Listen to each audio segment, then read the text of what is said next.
Hey, everybody. Husband. Okay, I'm gonna struggle, guys. I am become death, destroyer of worlds. According to Timperton, this is the bit from the Hindu scripture that ran through the father of the atomic bomb's mind when the first detonation took place and he witnessed the atomic bomb. A weapon that he helped create and a weapon that killed thousands of people at the end of World War II. A chemist, a physicist, the author of over 70 academic papers, this man was known by many as a genius. He was an accomplished student, researcher, and professor.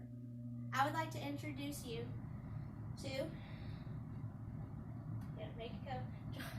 J. Robert Oppenheimer.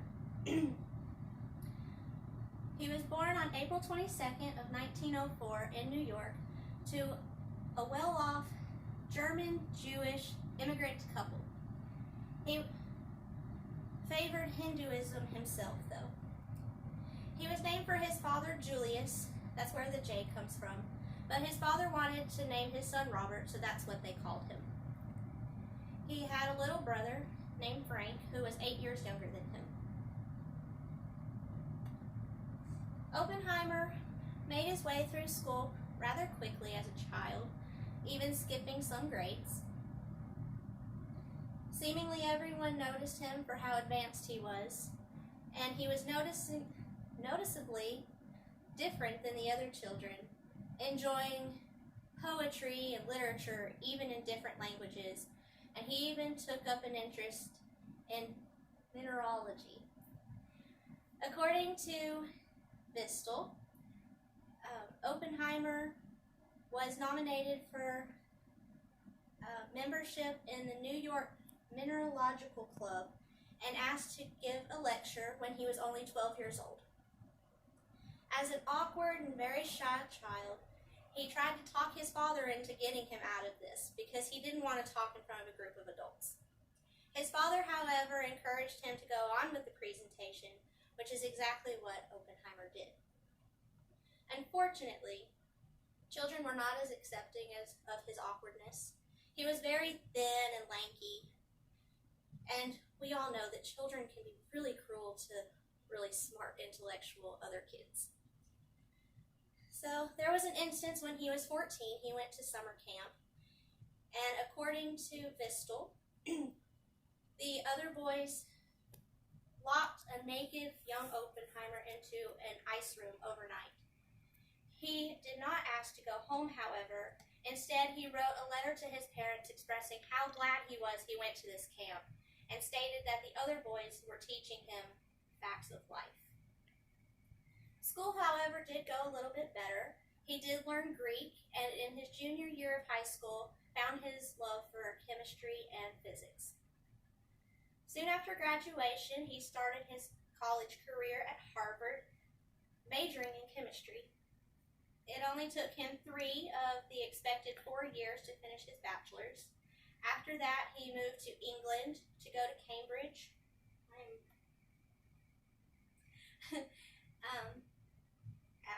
As a major in physics. And although he published his first 2 academic papers while he was there, he seemed very underwhelmed with his program, with his education.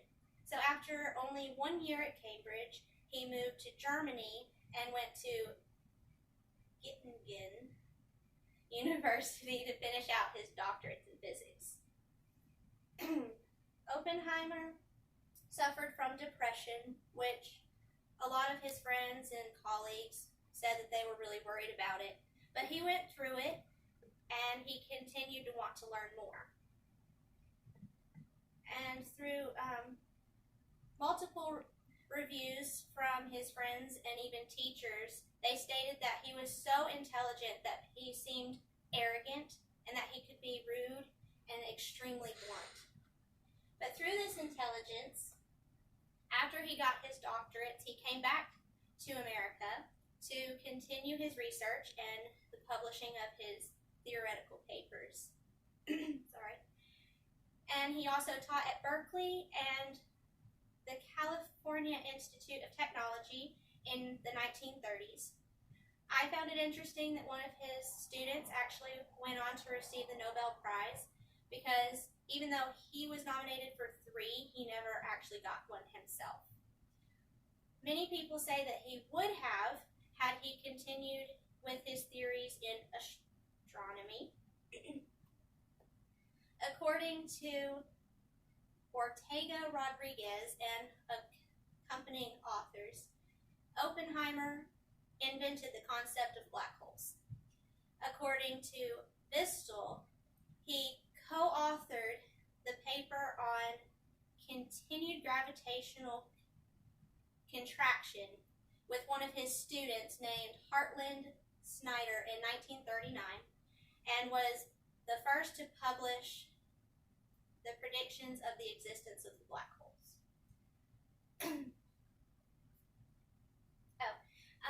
Through reviews, I saw that a lot of people were putting him down for the lack of interest, but as time would have it, World War II took more focus. In 1942, Oppenheimer was appointed the head of the Creation Committee for the Atomic Bomb, which was part of the Manhattan Project. Through his suggestions, the project took root in New Mexico. I could not find a definite city, but the site became known as Alamos. According to Bistel, Oppenheimer accumulated 607 people to help with this project, 200 of which were women, and one in particular was his wife, Catherine Kitty Oppenheimer. So, the first detonation, the Trinity test, occurred on July 16, 1945. Shortly after this, 2 of the massively destructive bombs were dropped on Japan, killing thousands of people and ending World War II. After the war ended, Oppenheimer went to meet with President Truman and expressed his regret of creating the atomic bomb. Through many sources, it was reported that this really infuriated Truman. The government started to distrust Oppenheimer, and they stripped him of his security clearing. And he went on to be investigated actually as a Russian spy and was seemingly ostracized. He, however, continued with his academic writings and his research, and he found himself in the director's position at the Institute of Advanced Study at Princeton. According to Banco, he spoke out about the continuation of nuclear weaponry through televised interviews such as Today with Miss Roosevelt, where he publicly stated that he was against the creation of the H-bomb, and NBC's episode of the decision to drop the bomb, where he recalls thinking of the Bhagavad Gita scripture of I am become death, destroyer of worlds. As he added, I think we all thought that in one way or another. According to Little, the U.S. government went ahead with the H-bomb and they tested it in 1952. Oppenheimer stayed at the Institute until he became very ill. He was an avid smoker for the greater part of his life and developed throat cancer. Treatment and surgery unfortunately proved unsuccessful, and he passed away on February 18, 1967 at 62 years old, leaving behind his son Peter and his daughter, also Catherine, but they called her Tony. In closing, I learned a lot in my search about Oppenheimer. I found his constant desire to learn and create new ideas fascinating. Through his accomplishments, he helped young scientists through their journey as he made his way through his. And though he was not without regrets, he truly enjoyed his field of study and his work until the very end.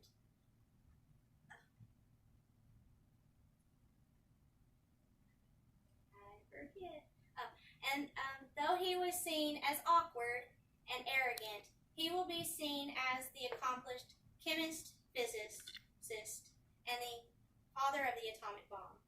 Thank you. Husband.